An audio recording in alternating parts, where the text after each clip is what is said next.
হঠাৎ করেই বিশ্বের সবচেয়ে ধনী ব্যক্তি টেসলা স্পেসএক্সের মতন জায়ান্ট কোম্পানির মালিক ইলন মাস্ক ঘোষণা দিলেন একটি নতুন রাজনৈতিক দল গঠনের, যার নাম দিয়েছেন আমেরিকা পার্টি। কিন্তু কেন এখন?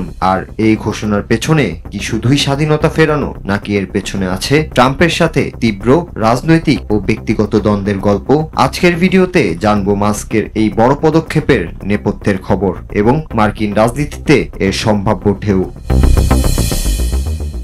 শনিবার নিজের সামাজিক মাধ্যম এক্সে একটি পোস্টে মাস্ক বললেন, আপনার স্বাধীনতা ফিরিয়ে দিতে আজ আমেরিকা পার্টির জন্ম হলো। কিন্তু এটা কি শুধুই আকস্মিক? মোটেই না। এর আগে তিনি এক্সেই চালিয়েছেন একটি বিশাল জরিপ। যুক্তরাষ্ট্রে কি নতুন রাজনৈতিক দল দরকার? 12 লাখেরও বেশি মানুষ ভোট দিয়েছিলেন, আর 2/3 বললেন হ্যাঁ দরকার। এই জনসমর্থনই তাকে দিল চূড়ান্ত উত্তর।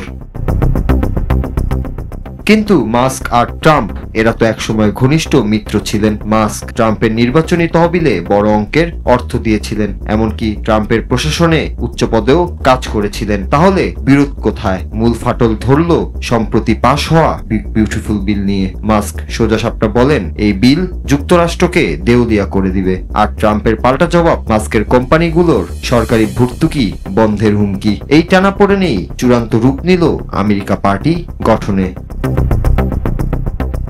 এখন বড় প্রশ্ন, কতটা বদলাবে মার্কিন রাজনীতি? রিপাবলিকানরা চিন্তিত। তাদের আশঙ্কা 2026 সালের নির্বাচনে মাস্কের দল তাদের ভোট ভাগ করে ক্ষতির কারণ হতে পারে। ট্রাম্পের সাথে বিরোধের ছায়ায় টেসলার শেয়ারের দাম ইতিমধ্যেই নাটকীয় পতন দেখেছে। আর সবচেয়ে বড় চ্যালেঞ্জ, 160 বছরেরও বেশি পুরনো দুই দলীয় আধিপত্য ভাঙা। মাস্ক কতটা সফল হবেন তা সময়ই বলবে। মাস্ক ইতিমধ্যেই ঘোষণা দিয়েছেন ট্রাম্পের বিল সমর্থনকারী আইন প্রণেতাদের হারাতে তিনি অর্থ খরচ করবেন। ইলন মাস্কের আমেরিকা পার্টি কি মার্কিন রাজনীতিতে নতুন ইতিহাস লিখতে পারবে, নাকি ধন কুবেরের একটি রাজনৈতিক পরীক্ষা মাত্র? এখন অপেক্ষা, সময় কি উত্তর দেয় তা দেখার। Nur Raju, Bangla TV news desk.